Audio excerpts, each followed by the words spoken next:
Well, bit of a field trip now for ABT Live. We have moved approximately 30 metres from the studio. We're out in the boat shed. I've got Harry Curley here with me from Garmin Australia. Harry, you I think just started with Garmin at about the same time that this motor started on my boat, this Force. How have you found it at Garmin, mate? You always seem fairly busy. Awesome, love it, love it. Awesome bunch to work with, awesome team. Yeah, so just under a year and about 3 days, I think it is. So. Oh, well, so this actually, mate, has been on my boat longer than you've been at Garmin. Well, there you go. Yeah. We first ran into Harry when he started with Garmin, but also when he, I think, led out the Venom Barra Australian Open last year, mate. Yeah. You're in the smallest boat in the field that had dead set, must have had $30,000 worth of electronics on it. Caught the first couple of Barra bang bang, and then which way did it go from there? A bit up and down. We had probably more down than up. Yeah, I think we first half an hour. I think we'll sit in first or second, and yeah, like you said, it's only down from being at the top, but yeah, it was all right. No, it was good. Now, of course, everyone's very familiar with Garmin because of the really popular live scope systems that everyone's using. You know, I've resisted for a while now. I've been sucked in, and I just absolutely love mine. In the market at the moment, your competitors are bringing out comparative product. Has that hurt Garmin sales at all? Not at all. No, yeah. Not at all. We've had live technology for probably close to 6 years now. Our latest version for 2, and yeah, from what we're hearing on the field, there's no comparison. Yep. One of the Wilson's guys was in before. We did an interview with Troy Dixon, and he's looking at my unit at the front. And he goes, "Oh, yeah, 12-inch unit. Get a 16 more go." I was like, "What can the difference be between 12 and 16? What is the difference between the two screens?" Pixel count. Just a greater image. It's not trying to jam as much information in on a smaller screen. So live scope is awesome on a 16. On a 16. You're saying I'm going to have to do it, aren't you? I got a 16 and a 12 up the front of my tub, and I can tell you now, I don't put live scope on the 12. It's always got Foxtel. It's going to cost a lot of money, this interview, isn't it? Can I fit 2 16s up the front of you? You can fit 3 if you want. Talk to the experts. Well, we're not here to really talk about live scope now. I think everyone out there has either got a live scope or wants some live imaging units on their boat. We're going to talk about Garmin Force. I put this on my boat in the middle of a tournament in February 2020. It was before COVID, this thing went on. And you've done something pretty cool for me today. You jumped into the sounder and told me how many hours it's done. How many hours has this done now? Yeah, just shy of 600. 600 hours. So I've done more hours on my trolley motor than I have on both of my outboards that I've had on this boat. Yep. And we've got Justin and I at Gladstone Flying Sport, and he's a guide, runs 2 of these on their barra boats, and as a guide over a year, you can imagine every day sitting on an electric and how many hours they do, and he loves it, swears by his. So. Well, I'll tell you what the whole process was. I interviewed Matthew Mott a while ago at the Barra Tour, probably it must have been 2 years ago now, and he gave us the news that the Garmin Forces were going to be warranted in saltwater. And of course with ABT and you guys out there, most of the guys that fish ABT do brim. That's their biggest number of competitors, and they all do it in salt. So for me, that was a real game changer. I was already sold on the brushless motor, you know, the wireless technology. It was all cool, like the scalable voltage that you can put in. But having a warranty in that salt water was what it's all about. So I thought we'd just come out and do this in the boat shed to have a bit of a look over the motor and see if you can find me a rusty bit on it. No, and it all comes, so all 316 stainless steel components, or aluminium. So nothing corrodes or rusts. They're bulletproof unit. Yep. Absolutely bulletproof. And everyone who knows me knows that I do a lot of saltwater fishing. At a tournament, it's just everything stays salty basically until the end of it. Get back here, it gets a bit of a bath and a bit of love, but I really put the motors through their paces. And there's always, on products, there's always some Achilles heel of the product. There's a bolt somewhere or there's something somewhere that's just going to rust. For me, that Force is just as good as the Mercury on the other end. I cannot find a rusty bit in it, so I think it's good. 3-year warranty as well in the salt water. Yep. How have you found the Forces for warranty-wise? Do you see many come back?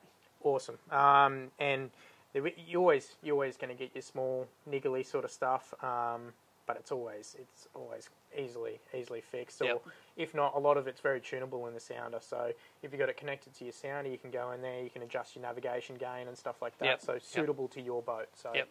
Yeah. And that's often just a call that's sort of your job, isn't it? A call to someone like you. You can talk people through, you need to tweak these, tweak that. All of a sudden you're going sweet again. And the good thing about our sort of base, we've got a lot of tech dealers that use the gear. So Yep. a lot of techs that you can call and say, hey, I've got this issue. It's reacting too fast. I go, turn your navigation gain down. Yep. And they go, oh, sweet, fix it straight And it away. solves it straight away. So there you go. The advice is call the dealer, not Harry, eh? Yeah. Save me some time. The other thing is the wireless connectivity between the Force and the Garmin Sounder there. Yep. It's pretty interesting for me because if I ever say, and I'm famous for this, hit something at high speed, it'll throw an error to the sonar that I can then diagnose and ignore or fix if I want to. Yeah. One of the other things I noticed on this Force is the fact that all of the high wear bits, like the skegs, they're all replaceable. So it's not, the skeg isn't moulded into the armature here. If you bust the skeg, it's just a $30 or $40 part from Garmin, rather than having to weld a skeg. Yeah, and you'll find that all of our skegs now are all rubber. So if you hit something at high speed or something like that, they just bend. Yep. So there's nothing to snap down the lower end.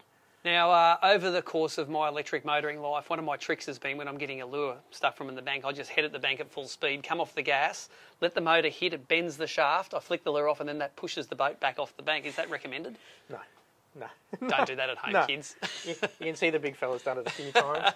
Oh, look, it's a brim. Us brim lure, we get in there, mate. We're not the barra guys that aren't afraid to hit the... Loves the oysters. Yeah, we do love the oysters. And I do love the fact that if you have the Garmin Force, this mount, the transducer mount for your forward and your perspective mode, fits on there. It's keyed to the thing. You can't put it on wrong. The instructions are so good. I just pull the quick instructions out, screw, route it up, and it's a way to go. Like, if you're mounting live scopes on different units, it's not as foolproof as doing it on the Force. Yeah, it's one thing that we find is the ease of installation and use with our gear. It's either all plug and play or everything's telling you how to do it. Now, a question that a lot of guys ask, and there's always some angst at trolling motor companies, am I allowed to use my Garmin Force with a lithium? Yes, yeah, 100%. Okay, so great. as hard as you want. So we've got, obviously, these guys are 24 and 36 volts. Yep. So if you haven't got enough power on 24, you just go straight to 36. Yep. And I noticed my 24-volt lithium puts about 27 volts out anyway, and even accounting for the voltage drop to the front of the boat, it still sits above 24 volts, and it seems to love it. I noticed that because you can use it anywhere between 24 and 36, it picks up the amount of volts, and it translates that into thrust, so it's a powerful motor on the front. Another myth, can you run your Garmin units on the same battery I use my 24-volt electric with? Yeah, definitely. So if you've got a 24-volt system, you can run your whole system of 24. I tested it with my little tub. I've got 16, 2 12s and a 9 on my little boat, and I ran it all off a 24-volt system. Yep. And you could not tell the difference. Is it? There was Now, no... can you not tell the difference, or is it better on 24 volts than 12, or is it the same? Whatever. Bust that myth for us. There's a couple people out there. Monty's that are watching, saying, watch out. Yeah, oh, Monty. There's a couple theories out there that people say the units are a little bit clearer, a little less interference. I've had it on both. Pretty much the to same. To be honest, Yeah. I can't tell the difference. I can't tell the difference at all.